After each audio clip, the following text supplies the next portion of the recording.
Hey, welcome back to Nightly Nonsense. Last night we talked about expectation bringing about disappointment. We talked about the fact that God gets disappointed, but the disappointment is in the fact that you're not embracing what He's asked you to embrace. You know what? Disappointment, as I said last night, it paralyzes you and I, right? It paralyzes us because the focus gets turned from God to us, right? Even if it involves somebody else, right? It involves us. It's about us. Why did you let this happen? How come this happened? Right? Expectations are, if you have the expectation that God's never going to let anything bad happen to you, right? Oh, God He wants the best for me. He wants me to be perfect. He wants me to have everything I ever wanted and more. He wants to bless me. He wants to show me favor. He wants to do all the things. If that's your expectation, you've already been disappointed. Because while all of those things are true about God, right? God wants the best for you. God wants to bless you like crazy. God wants to love on you like crazy. God wants to do all of those things. That is exactly the God that we serve. He does not want your foot to stumble. Like that's what God wants. He wants you to be perfect like His Son. He's made a way for that, actually, right? That is God's purpose, plan. He wants that for you. Here's the problem, right? The problem is that there's sin in the world. The problem is that you have a real enemy. You can pretend all day that you don't. You cannot understand about having a real enemy, but you do. And all of us should understand that. You've had somebody in your life that has come up against you. No matter what you do, they're just against you. You can't do a single thing. You couldn't do anything. You could walk on water and they would tell you you did it wrong, right? They're just against you. That's the enemy. The enemy is against you 100% of every moment. He does not want you to be successful. Down here, right, we believe that your life is interlocked with everybody else's life. This is what we believe. So the decisions that you make or don't make, they affect other people. For me to be successful, the people around me, they need to be successful as well. Right? My relationship with Jesus is personal. But how we act it out, well, that's corporate. Right? That's a together thing. So God, right? God has put us in this whole thing together. And one of the things that I say all the time is that if you expect people to be anything other than human, you're crazy. Right? They're going to let you down. They're going to do human things. And so the problem in life is that we have relationships with people and we expect them to be non-human. Right? The thrill of the beginning of a relationship where nobody does anything wrong.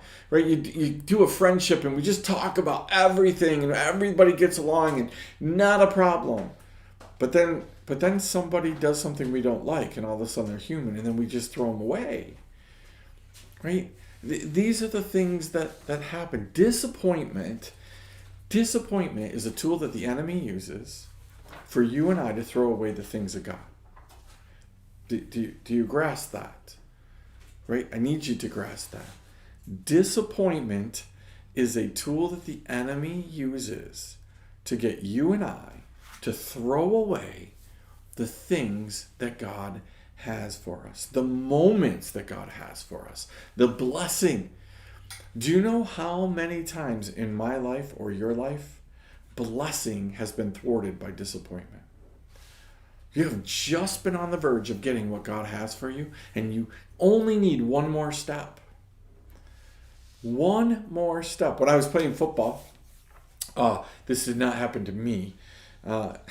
It happened to the kid near me, and I benefited from it. So we were playing football. We were in a game. It was a great game. Kid caught the ball, ran down.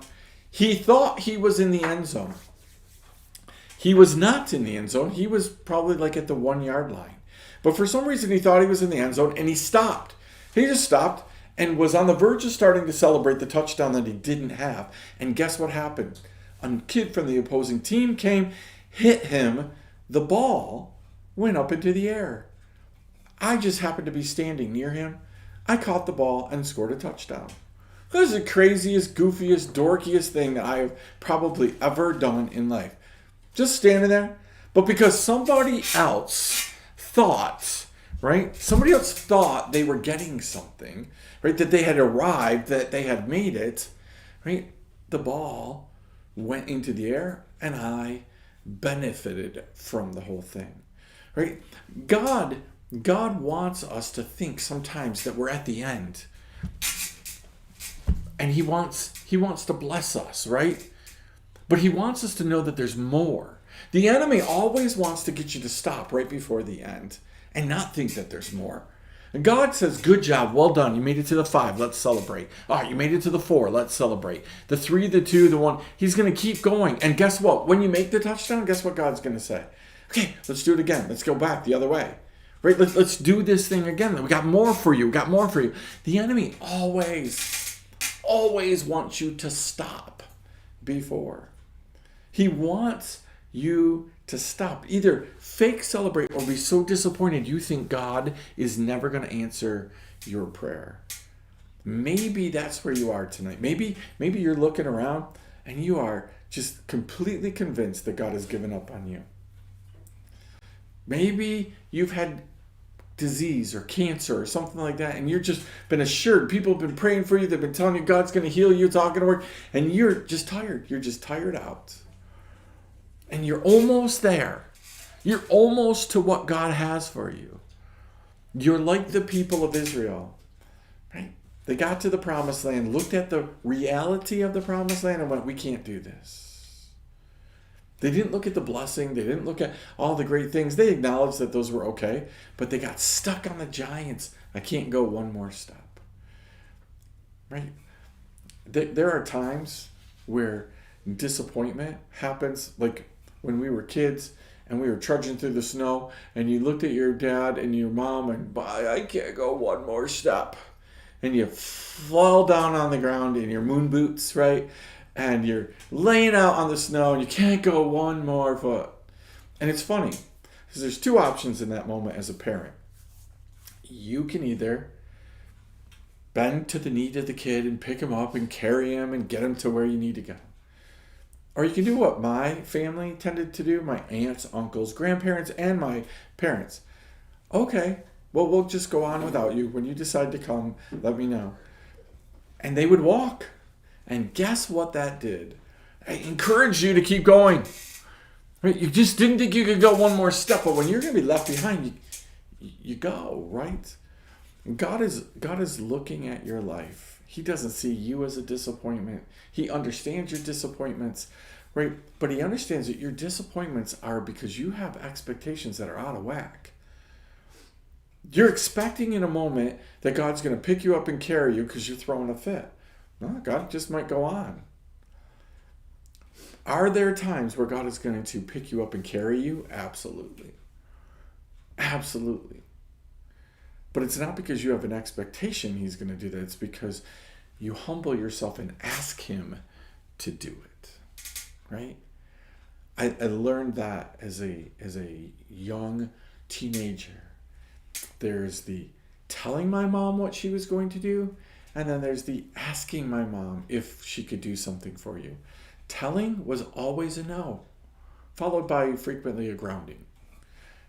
Asking.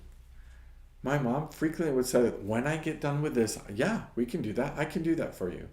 Right? She just wanted to be asked. Right? Expectations set up disappointment. Right? Expectations set up disappointment because expectations come with all the rules. You got to do it now. You got to do it this way. You got to do it in this color, right? You got to do all of these things. Let me leave you with this one last not so good thought process. When I was a kid, we went to the rodeo, which you can imagine that I love. Always, because they were like 25 cents back then, way back, I could get a snow cone. So you would wait, right? You could go up to the thing and get the snow cone that you wanted. It was way more fun to have the snow cone yell and then bring you one up into the stands, right? Like it's just super fun. Until you wanted blue raspberry, which I've always wanted my entire life, and all they had was lime green ones. And all of a sudden, all that matters is they don't have a blue raspberry. And in front of a whole bunch of people, you're throwing a fit because they don't have blue raspberry. That's a problem. Now, I would be honest and tell you that the fit lasted very long or very short time, and nobody really probably saw it because it was very quick to get my mom's point when it like the eye, right? Like we're going home right now if you don't stop, right? And bull riding was important, so we needed to watch that, right? But why would you throw a fit? Like, you're allowed to have a preference. You're allowed to have what you want. You are allowed to have that. And you can even say that to people. Hey, I don't like lime. But you don't throw a fit when what God has for you comes in a different color, in a different size, and a different shape. Because God's blessing could be in a lime snow cone, and you just keep waiting for blue raspberry that's not coming. And God's like, I've offered you a lot. Right? So look at this whole thing as disappointment, been all over the place, lots of examples, because partly the deal is this disappointment is between you and God. You need to admit you're disappointed. Do you know what's really freeing to just say to God, I'm disappointed. I'm disappointed where I am in life. I expected more. I expected different. I worked hard. I thought it would be this way. It's okay to say to God, I'm disappointed. But it's also important to recognize that disappointment came because you had all these expectations of God. What if God treated you the same way? What if every time you didn't meet God's expectation, he threw a fit? How would life go for you if that were the case? Think about that. Chew on that. We'll see you next time. Not the nonsense.